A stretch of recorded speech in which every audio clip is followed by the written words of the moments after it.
সরকারি হাসপাতালে বিনামূল্যে পরিষেবা দেওয়ার ঘোষণা করেছেন মুখ্যমন্ত্রী, কিন্তু ছবিটা যে বদলায়নি তার উদাহরণ মুর্শিদাবাদের বরুয়ানের শেখ নিজামুদ্দিন।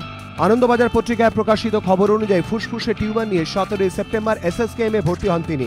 শুক্রবার এনজিওগ্রাফি করাতে অপারেশন টেবিলে নিয়ে যাওয়া হয়, সেই জন্য অজ্ঞানও করা হয়। পরিবারের অভিযোগ, সে সময় চিকিৎসকদের সঙ্গে থাকা এক ব্যক্তি অপারেশন থিয়েটারে ঢুকে যান। এরই মধ্যে ওটি নার্স রোগীর আত্মীয়দের বলেন পিকটেল ক্যাথিটার কিনে আনতে। পরিবারের দাবি, তখন ওই ব্যক্তি বলেন ক্যাথিটার আমরাই কিনে নেব, 1000 টাকা দিন। রোগীর পরিবারের অভিযোগ, টাকা দেওয়ার পর দেখা যায় হাসপাতালের স্টোর রুম থেকেই ক্যাথিটার নিয়ে আসেন ওই ব্যক্তি, কিন্তু যে সরঞ্জাম হাসপাতালের স্টোরেই মজুদ তার জন্য কেন পয়সা দিতে হবে?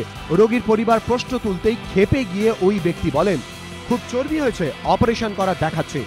অভিযোগের কয়েক মিনিটের মধ্যে অজ্ঞান অবস্থাতেই নিজামুদ্দিনকে ওটি থেকে বের করে দেন চিকিৎসকরা। ওটিতে ভরা হয়েছিল আপনার, ভরার পরে এখানে স্লাইন, তারপরে কাপড় চোপড় খুলে অবস সব কিছুই হয়ে গেছিলো অলরেডি। ঠিক অপারেশন টাইমে দাদা জিজ্ঞাসা করেছিল যে আপনারা এই যে পয়সাটা নিলেন কোন পারপাসে নিয়েছেন। আমাকে ওটি থেকে ওখান থেকে চ্যানেল মেলে খুলে দিয়ে আপনার ঘাড়ে ধরে তুলে দেয়। তা খাইলে আমাকে বললো যে যাও বেরিয়ে যাও, তোমাদের অপারেশন হবে না। রামকৃষ্ণ পাত্র নামে ওই ব্যক্তি ও সৌভিক শীল নামে আরও একজনকে গ্রেফতার করেছে পুলিশ। দুজনেই চিকিৎসা সরঞ্জাম সরবরাহের ব্যবসায় যুক্ত।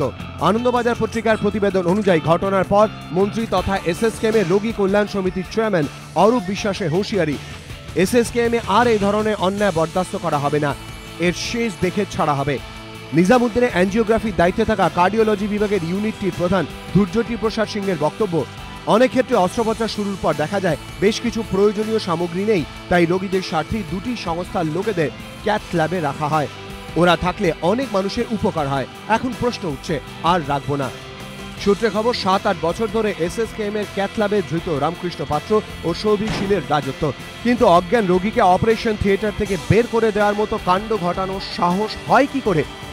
তাহলে কি হাসপাতালেও সিন্ডিকেট? প্রশ্ন উঠছে। ABP আনন্দ।